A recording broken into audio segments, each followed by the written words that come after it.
she said that's my ex, but she just said that to make you think it was the ex, but it was actually the husband. I don't know. That's crazy. I mean, again, at the end of the day, I wasn't doing anything wrong. I had one time where I snuck in a girl's house, and I long story short, I was standing in the closet, wrapped up in a coat, and my feet were through the boots, and her mom walked in, and like she opens the closet, I'm like standing there with this big white fucking like rabbit jacket thing, and you can't see my legs or nothing, and I can like see through like the little crease or whatever, and she just like surveying the closet and stuff like that, looking all this way, and I'm like, oh my god, I'm gonna fucking get killed by this bitch or whatever. And luckily she didn't see me, and then I was like, hey, I'm sorry, and I took my fucking clearest light and I hopped out the window and left. Oh, that's so funny, dude. As musicians, we get. I don't know if you ever get offered shit, but I mean, people give you, like, they'll offer you. Never been offered women. Oh, before, really? But I've been offered, drugs and shit. yeah, I've definitely been offered drugs. I was playing a gig one night. I don't trust that shit either. I was playing a gig again. This is back when I was single. I was playing a gig one night, and these people had started coming out to shows pretty often. It was a husband and wife, and one night I was playing a show, and they were like, "What are you doing after the show?" And I'm like, "Oh, I'm just gonna go home." They're like, "Well, hey, we got a bunch of friends coming over tonight. Why don't you grab your guitar and come over?" And I'm like, "Okay." My little dumb ass. I'm like, "Oh, sure, why not?" Well, I get over there, and there's nobody there but them two. Yeah, swingers. And so I walk swingers, in, but- and I sit down on the couch, and he's sitting in the recliner. Oh damn, dude. And then she comes and sits beside me, and then she starts like rubbing on my leg and shit. Oh shit. And dude. I'm like, what is going on here? And like he like leans back, and I'm like, pulls his junk out and starts. no, he didn't. I was like, hey, I said, I'll be right back. I'm gonna go grab my guitar. And I got up and I went and got in my truck, grabbed my guitar, and I fucking hauled ass out of there because it was definitely that's what they were wanting. There's no doubt. There's one similar to that. I got we were at a bar. Me and my buddy, we went to this lady's house, and it was like her and her husband, and there was also another couple, and we were all in the pool except for the two husbands, and the lady's house that we were at, she was all grabbing me and my buddy, and her husband's right there smoking cigars with the other dude, and I was like, man, what the fuck is going on here? Like, this is fucking weird.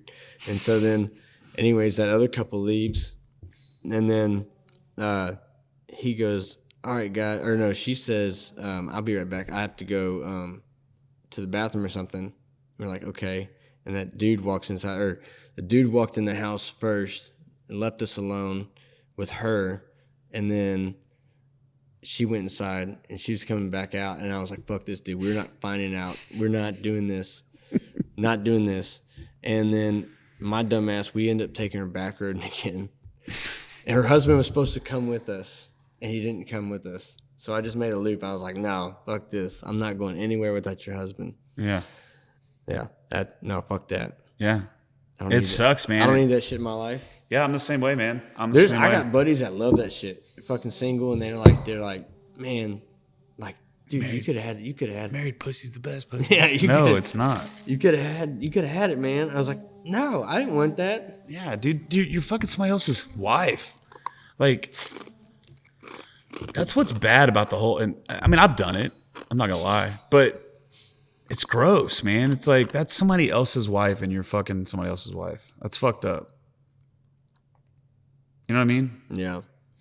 But the shit we see from stage, I see shit go down all the time. Now from you're stage. saying about how dudes are hounding women. But I see women doing. I can see that part too. Yeah. Yeah, there's a lot of places, man. I played. People say they get roofied a lot. It's kind of crazy that even still happens. It does happen. I know Rowdy's in Spring. They got a real bad reputation for it. A lot of people used to get it over at the Tap in College Station. I don't know about that anymore though. Yeah, I don't know. I haven't been there in a while. I don't know what are they gonna do with the other venues other than, is that the only venue now in College Station? Because Harry's is gone. Yeah, Harry's is gone. They used to have that Southerns. I don't know what it is now. I don't know what either.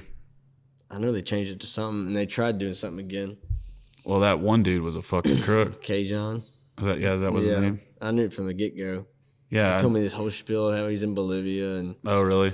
how he invested in Dunkin' Donuts in 1986, and I was like, because we got on the topic of talking about stock market shit, and he just started rambling on and on. He's like, I was in Bolivia and come back, had all this money. I was like, no, dude. What the fuck? Dude, there's criminals everywhere, dude. There's crooks. There's so many. That's the problem. He There's so tried many signing snakes. us. Actually, he did sign us. They did like some artist thing. And I just kept telling everybody, like, dude, this does not feel right. Yeah. And I found out on Twitter, like this was like at the time, this was like 2020, I guess, or right before the pandemic. And I found on Twitter that he had been arrested in Harrison County for Not paying. It was he stole like $300,000 from families that got affected by Hurricane Katrina or something. Oh, okay. I know he got busted with like the PPP loans and shit. Dumbass. What a fucking idiot. All right, brother. Is there anything else you want to talk about here? You got anything to promote? No. You got any new music coming out? No. No? I'm working on new songs. I'll probably release some. I don't know. When's the last time you released a song? 2023. Yeah, I think. You're really giving it all you got, huh? Yeah, I think it's 23. I think so. I think it was that Broke Down Blue one. Do you think maybe that's my problem? I'm pushing too hard. Maybe I need to start giving less of a fuck. This is my thing. I've been chasing another drifter.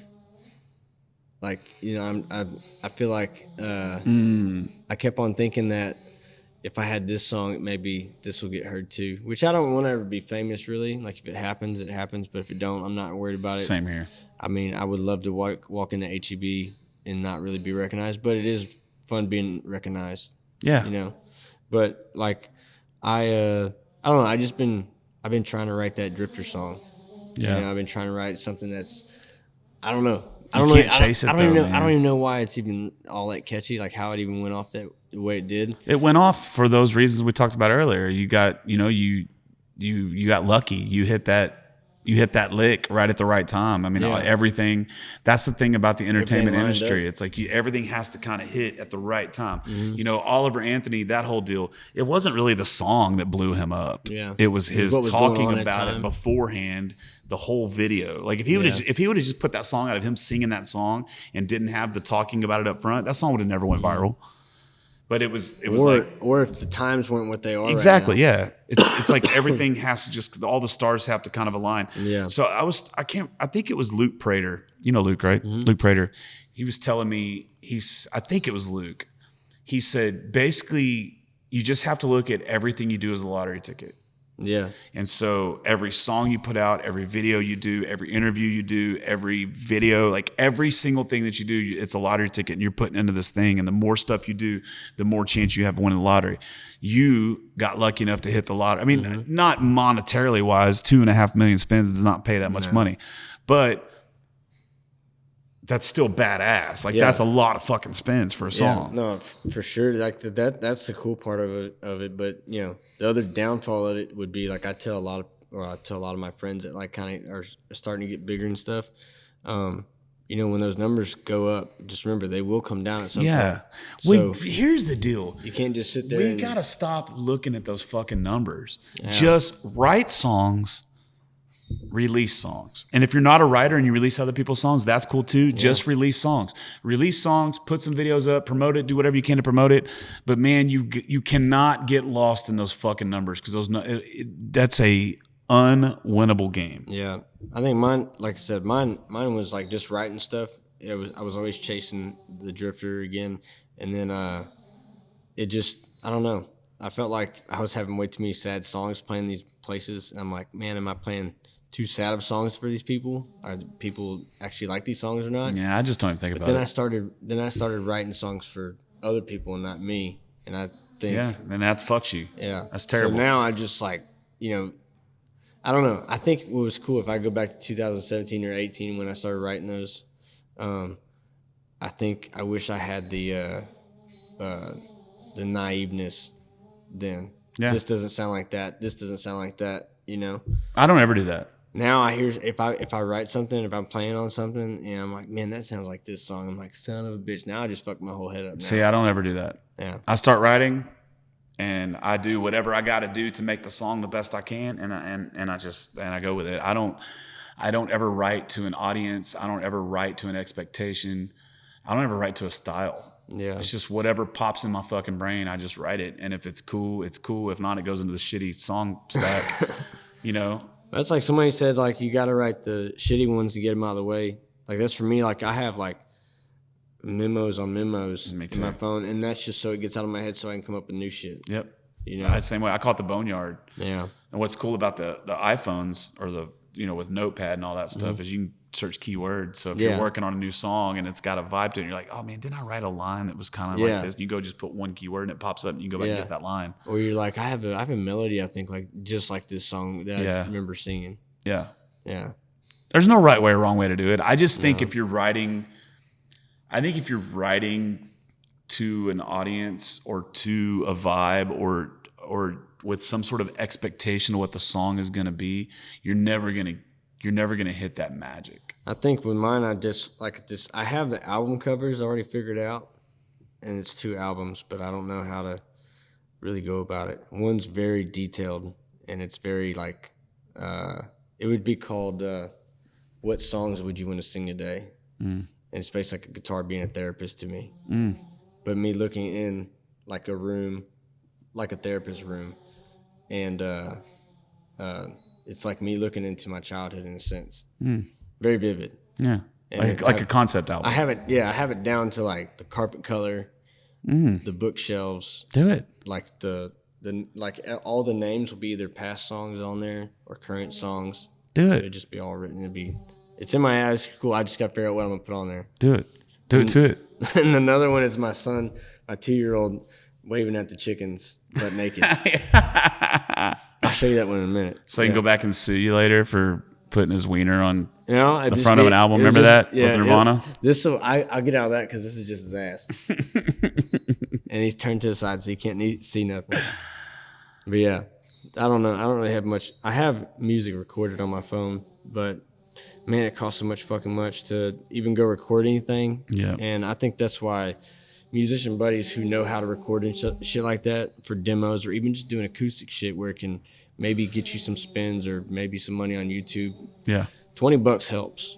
Yeah. You know, it's you know, I don't know. It's just finding the funds. If I find that money tree, man, you know, I'll give you a seed and you can plant it and make you some money too, I guess. Same here. I don't know. I wish I could. I say that all the time. If I was to hit my lick, just because I don't want a lot, I don't require a lot. I mean, if I was to hit my lick, the first thing I do is buy me a piece of land with a house, like something like this right here, right? Yeah. Be the first, and then what I would immediately do is I would start a record label. I think I would start helping out my friends. it was Eric Middleton. I was in Steamboat and he was like, dude, you live on 86 acres with a family and stuff. The fuck are you playing music for? You got the jackpot. Yep, that's true. Yeah. It's true. Well, because you love it. Yeah. Yeah. But that's how it started before too, is just playing on the porch. Same here. And it was I hate the fact that money's even involved with it, to be honest with you. yeah, I mean it's nice. It's like, okay, for instance, I seen I told you we went to take pictures today. They have a business and stuff like that. And I don't know if she does it for a hobby on the side, but they have all these businesses. She doesn't have to take pictures for kids, and it's not cheap, but it's not expensive. Yeah. It's very reasonable. Yeah. And does good work, nice. I mean, cares about the kids and stuff like that when they take pictures and stuff. And like, I mean, that's a fucking hobby right there. When you can get paid to do what you love. I wouldn't even say a job. A job should be a hobby more than it should be a job, because I feel like you put more like passion. Like Doug Moreland making all them fucking all the fucking wood carvings he does. Yeah. He ain't got to, you know, he does it for fun. He can just get paid for it. Yeah. You know? I'm blessed. I'm blessed for sure because I don't have to work a job. Like I make enough money with me and my guitar to pay my bills. Now it does get soul sucking because a lot of those gigs you have to play suck. But luckily, like even that, I canceled 90% of those this year because I'm going small balls, bro. Like I got all of my expenses under like $2,500 a month. Yeah. And you can make $2,500 a month. Easy. Usually if you play a Thursday, Friday, Saturday, you can make $1,000. Yeah. Pretty easily. Yeah. If you got a Sunday, it's even better. Yeah. All right, brother. Hey, let's get out of here. It's been we're almost 3 hours into this thing. Shit. Yeah. So All right, dude. I'm sure your old lady's going to be like, Where the fuck is he? She's not calling you. Need my, she got my debit card. Oh, Yeah. well, I don't need it anyways. All right, let's go. Eat my Ace burger.